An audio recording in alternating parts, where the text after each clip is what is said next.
নমস্কার। সুকুমার রায়ের গল্প সমগ্র থেকে আজকের ছোট গল্প রাগের ওষুধ। কেদারবাবু বড় বদরাগী লোক। যখন রেগে বসেন কাণ্ড জ্ঞান থাকে না। একদিন মুখখানা বিষণ্ণ করে বসে আছেন। এমন সময় আমাদের মাস্টারবাবু এসে বললেন, কি হে কেদারকেষ্ট, মুখখানা হাড়ি কেন? কেদারবাবু বললেন, আর মশাই বলবেন না, আমার সেই রূপো বাঁধানো হুকোটা ভেঙে 7 টুকরো হয়ে গেল। মুখ হাড়ির মতো হবে না তো কি বদনার মতো হবে? মাস্টার মশাই বললেন, বলো কি হে, এ তো কাচের বাসন নয় কি মাটির পুতুল নয়, অমনি খামোখা ভেঙে গেল, এর মানে কি?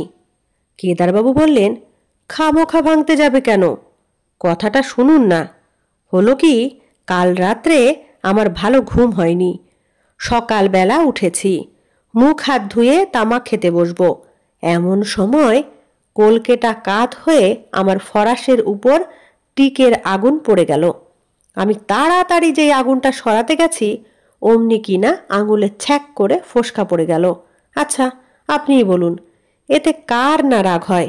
আরে আমার হুকো, আমার কলকে, আমার আগুন, আমার ফরাস, আবার আমার উপর এই জুলুম।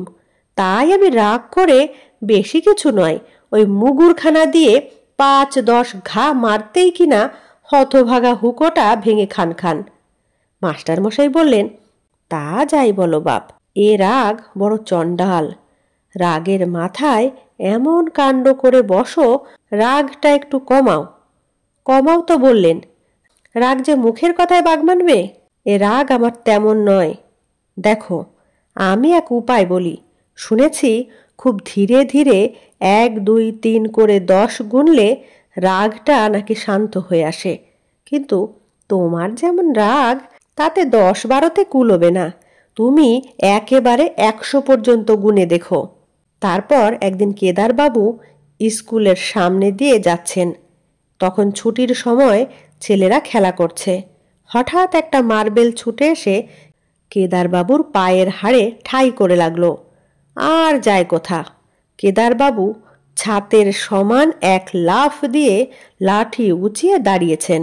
ছেলের দল যে যেখানে পারে একেবারে শটান চম্পট।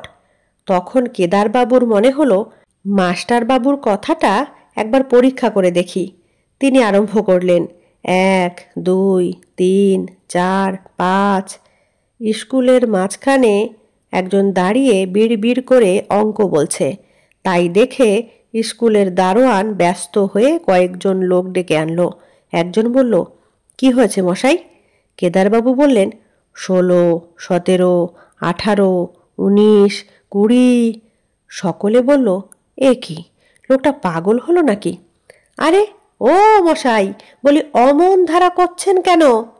কেদারবাবু মনে মনে ভয়ানক চটলেও তিনি গুনেই চলেছেন। 30, 31, 32, 33। আবার খানিক বাদে আর একজন জিজ্ঞাসা করল, মশাই আপনার কি অসুখ করেছে? কবিরাজ মশাইকে ডাকতে হবে? কেদারবাবু রেগে আগুন হয়ে বললেন, 59, 60, 61, 62, 63। দেখতে দেখতে লোকের ভিড় জমে গেল। চারিদিকে গোলমাল হইচই। তাই শুনে মাস্টারবাবু দেখতে এলেন ব্যাপারখানা কি। ততক্ষণে কেদারবাবুর গোনা প্রায় শেষ হয়ে এসেছে। তিনি 2 চোখ লাল করে লাঠি ঘোরাচ্ছেন আর বলছেন, 96, 98, 100। কোন হতভাগা লক্ষ্মী ছাড়া মিথ্যাবাদী বলেছিস? 100 গুনলে রাগ থামে? বলেই ডাইনে বায়ে দুম দাম লাঠির ঘা। লোকজন সব ছুটে পালালো। আর মাস্টার মশাই এক দৌড়ে সেই যে ঘরের মধ্যে ঢুকলেন, আর সারা দিন বেরোলেন না। নমস্কার। কেমন লাগলো আজকের গল্পটি অবশ্যই কমেন্টে জানাবেন। ভালো লাগলে লাইক, কমেন্ট, শেয়ার করবেন। ধন্যবাদ।